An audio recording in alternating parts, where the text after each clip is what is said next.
Assalamualaikum warahmatullahi wabarakatuh. Sebelumnya, perkenalkan nama saya Antika Trisnasari.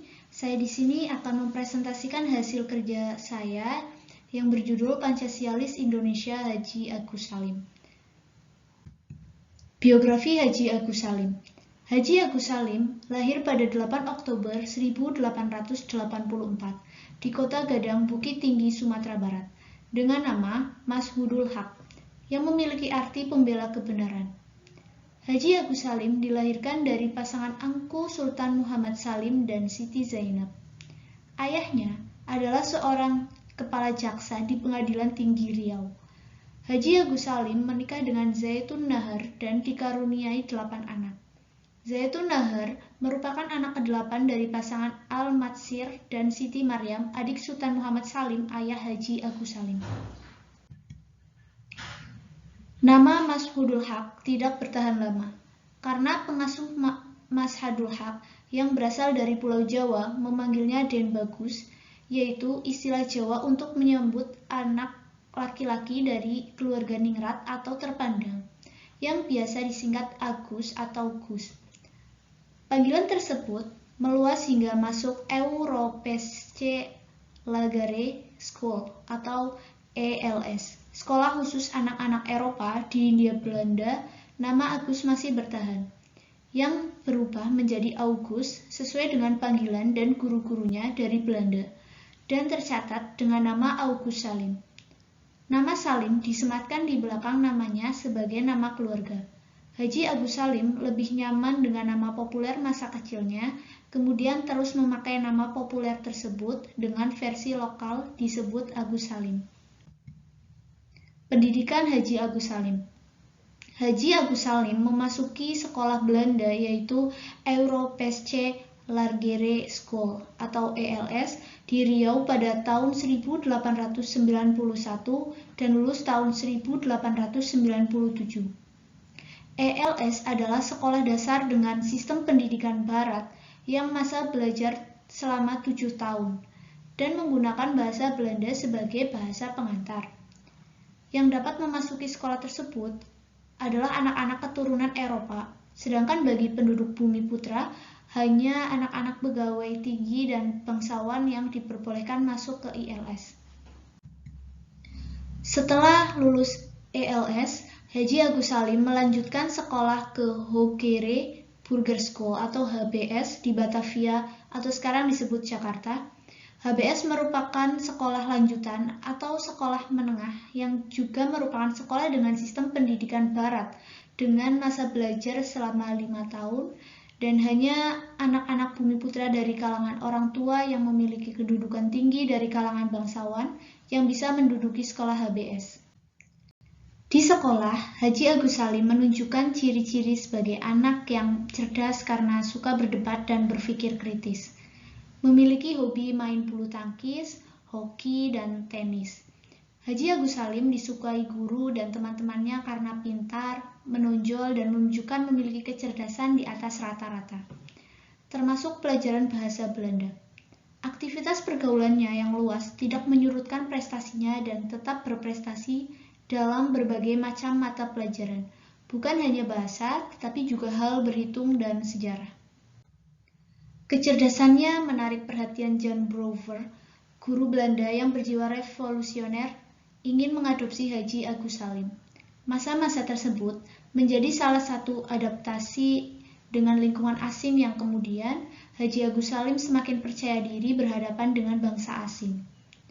Haji Agus Salim pernah menjadi pemimpin Sarekat Islam yang berasal dari Sumatera Barat, yang sejak kecil dibekali dengan pendidikan Islam yang kuat, yang kemudian menyelesaikan pendidikan formal di sekolah Belanda yaitu ELS dan HBS.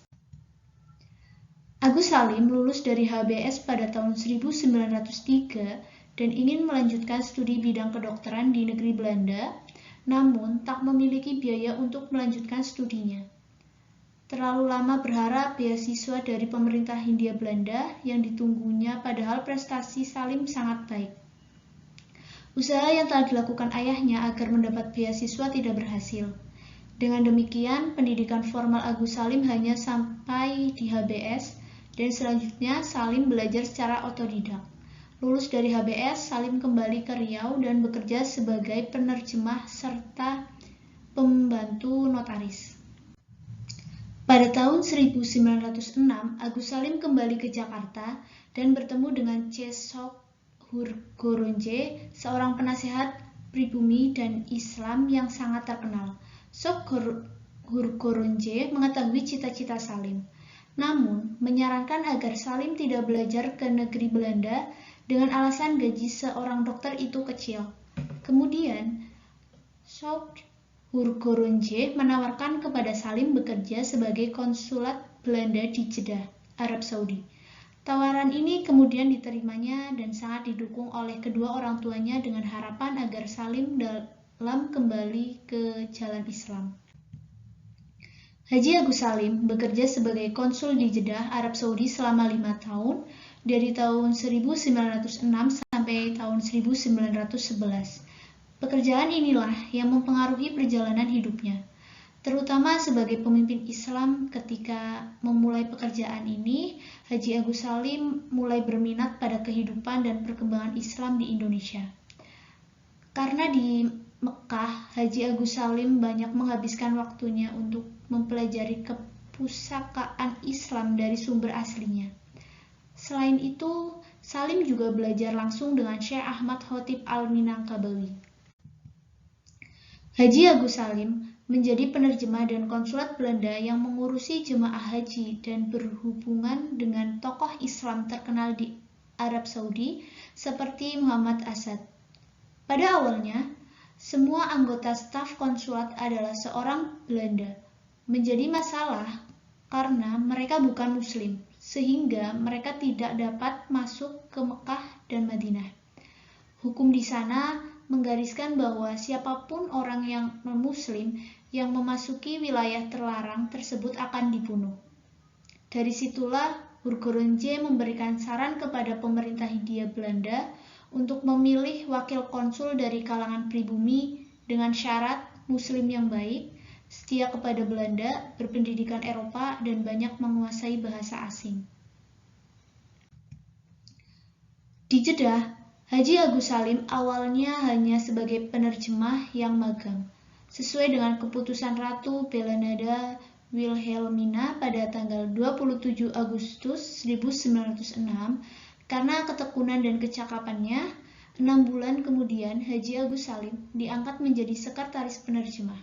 Pemerintah Hindia Belanda sangat menghargai prestasi Haji Agus Salim. Meskipun Haji Agus Salim bekerja di konsulat Belanda, Haji Agus Salim lebih sering memihak jamaah haji dalam banyak hal. Jabatan Haji Agus Salim sebagai penerjemah sangat menguntungkan karena bisa berkesempatan bergaul dengan banyak tokoh dan ulama di Mekah, Madinah, dan sekitarnya. Haji Agus Salim bertemu dengan Muhammad Asad di Istana Raja Abdul Aziz Ibnu Saud pada tahun 1920-an. Muhammad Asad menyebut Haji Agus Salim sahabatnya dari Jawa. Muhammad Asad adalah wartawan terkenal asal Lemberg, Ukraina, sebelum masuk Islam bernama Leopold Weiss, dan menceritakan perjalanan hidupnya bertemu Haji Agus Salim dalam bukunya yang berjudul The Road to Mekah. Pada waktu itu, jarak Jeddah ke Mekah ditempuh dengan naik onta selama 2 malam. Karena itu, Haji Agus Salim sering berkunjung ke rumah pamannya, yaitu Syekh Ahmad Khotib Al-Minangkabawi di Mekah. Syekh Ahmad Khotib Al-Minangkabawi adalah ulama asal Sumatera Barat dan guru terhormat di Universitas Harmain Masajidal dan imam mazhab Syafi'i di Masjidil Haram. Syekh Ahmad Khotib Al-Minangkabawi tentu membela mazhab Syafi'i, tetapi juga mengajari murid-muridnya mempelajari Islam dan adat secara kritis. Syekh Ahmad Khotib Al-Minangkabawi mengizinkan muridnya, karya ulama modernis, mendukung ide pembaharuan dan mengkritik ajaran-ajaran tarekat. Murid Syekh Ahmad Khotib Al-Minangkabawi yang menjadi penggerak pembaharuan pemikiran Islam di Minangkabau adalah Syekh Muhammad Jamil Jamek, Syekh Abdul Karim Amrullah, dan Haji Abdullah Ahmad. Pemikiran Syekh Ahmad Khatib yang terbuka terhadap pembaharuan telah membuat Haji Agus Salim tertarik. Pemikiran Syekh Ahmad Khatib yang terbuka terhadap pembaharuan telah membuat Haji Agus Salim tertarik. Haji Agus Salim belum pernah mendalami Islam secara formal, karena sejak remaja mengenyam pendidikan barat di Hogere Burger School (HBS), sehingga menjauhkannya dari ajaran Islam. Haji Agus Salim merasa kehilangan iman meskipun lahir dari keluarga muslim yang taat dan mendapat pendidikan agama sejak kecil. Sebelum haji, Agus Salim berangkat ke Jeddah. Bersama ayahnya sempat membaca jurnal Al-Imam, jurnal pembaharuan Islam terbitan Malaysia yang mengharapkannya melayani jamaah haji di Jeddah. Keislaman Haji Agus Salim diragukan oleh Haji Muhammad Nur dari Tanjung Pura yang mempertanyakan apakah anak muda itu, Haji Agus Salim, sungguh seorang muslim, dan Al-Imam menjawab mereka mengakui bahwa banyak anak muda yang mendapatkan pendidikan barat sukar mempertahankan imannya. Disinilah Haji Agus Salim mulai menyimpulkan bahwa Sok Horgoronje sebagai penyebab dari pola pendidikan barat yang sekuler tersebut, dan menilai Horgoronje menerapkan pendidikan barat di Hindia Belanda untuk merangkul lapisan atas bangsa Indonesia agar mengikuti budaya Belanda untuk diajak bekerja sama, sehingga kebijakan tersebut menjauhkan orang dari ajaran Islam yang menyebabkan tertarik pada pengaruh barat. Pertemuan Haji Agus Salim dengan Syekh Ahmad Khatib Al-Minangkabawi menjadi titik terang untuk kehidupannya. Selama 5 tahun di Jeddah, Haji Agus Salim memanfaatkan kesempatan itu untuk memperdalam ajaran Islam. Setiap tahun, Haji Agus Salim menunaikan ibadah haji dan melancarkan bahasa Arabnya, mendalami Islam kepada Syekh Ahmad Khatib Al-Minangkabawi, serta berhubungan dengan ulama dan pemimpin dunia Arab. Haji Agus Salim sangat giat dalam mempelajari pemikiran Muhammad Abduh dan Jamaluddin Al-Afghani yang merupakan dua tokoh Islam modern yang berpengaruh di masa itu. Haji Agus Salim berbeda dengan murid-murid yang lain, karena Haji Agus Salim memiliki ilmu pengetahuan umum, sehingga pelajaran yang diterimanya dari Syekh Ahmad Khatib Al-Minangkabawi dapat dia banding-bandingkan dengan pengetahuannya, sehingga pertemuan mereka lebih sering diskusi daripada sekedar mendengarkan fatwa gurunya. Banyak pertanyaan yang diajukannya. Syekh Ahmad Khatib Al-Minangkabawi menanggapi pertanyaan-pertanyaan kritisnya karena sadar bahwa Haji Agus Salim mendekati Islam dan akal dan tidak dapat meyakini yang irasional, sehingga Syekh Ahmad Khatib Al-Minangkabawi harus memberikan jawaban yang rasional. Disinilah perlahan Haji Agus Salim menemukan kembali keimanannya. Pada tahun 1911, tugas Haji Agus Salim sebagai konsulat telah selesai dan kembali ke tanah air. Kemudian bekerja di Kommersiat Burger League Open Bar Werken di Jakarta selama 1 tahun. Pada tahun 1912, Haji Agus Salim pulang ke kampung halaman untuk menikah. Ketika Kiai Haji Ahmad Dahlan mendirikan Muhammadiyah pada tahun 1912, Haji Agus Salim ikut bergabung dalam organisasi tersebut. Haji Agus Salim juga pernah berpesan kepada kedua teman seperguruannya ketika membangun pesantren, disarankan mendidik santrinya agar tidak mendewakan guru hingga melupakan Nabi Muhammad SAW. Haji Agus Salim mulai bergabung dengan gerakan Teosofi pada tahun 1916 sampai 1918 yang saat itu masih aktif di Sarekat Islam. Nama Haji Agus Salim tersohor di seluruh Hindia Belanda. Bukunya menjadi bahan bacaan di beberapa negara Islam. Haji Agus Salim mengikuti himpunan Teosofi karena gerakan ini mengakomodasi banyak muslim, khususnya muslim yang berpegang teguh pada tradisi. Selain Haji Agus Salim, banyak juga tokoh pergerakan yang aktif dalam pergerakan ini, diantaranya Gunawan Mangkonukusumo, Cipto Mangunkusumo, Amir Syarifuddin, dan Haji Mutahar. Kesimpulannya, Haji Agus Salim adalah seorang pemikir yang cukup kritis, terlebih ketika dihadapkan pada objek keislaman, maka yang bersangkutan semakin leluasa memposisikan pikiran. Karena menurut Haji Agus Salim, pikiran manusia dalam Islam mendapat kedudukan yang mulia. Di antara ciri yang menonjol dari pola pemikiran Haji Agus Salim tentang Islam ini adalah pemikiran yang kafah atau menyeluruh atas segala tingkah laku manusia, baik tingkah laku ekonomi, sosial, politik, budaya, maupun tingkah laku lain, yang harus selalu didasarkan kepada nilai pengabdian seorang hamba atas Kholiknya atau penciptanya, yakni Allah Subhanahu wa Ta'ala.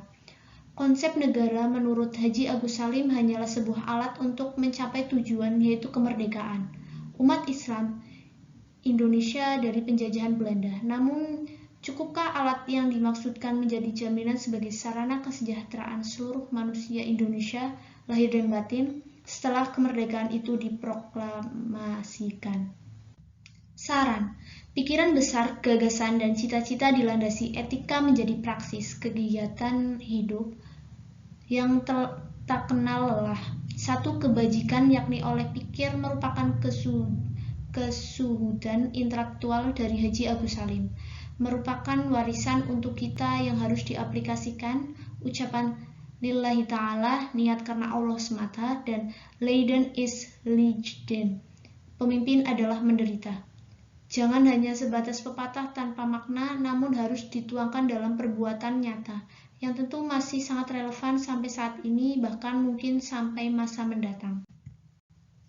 Mungkin itu saja yang dapat saya sampaikan, kurang dan lebihnya saya mohon maaf. Wassalamualaikum warahmatullahi wabarakatuh.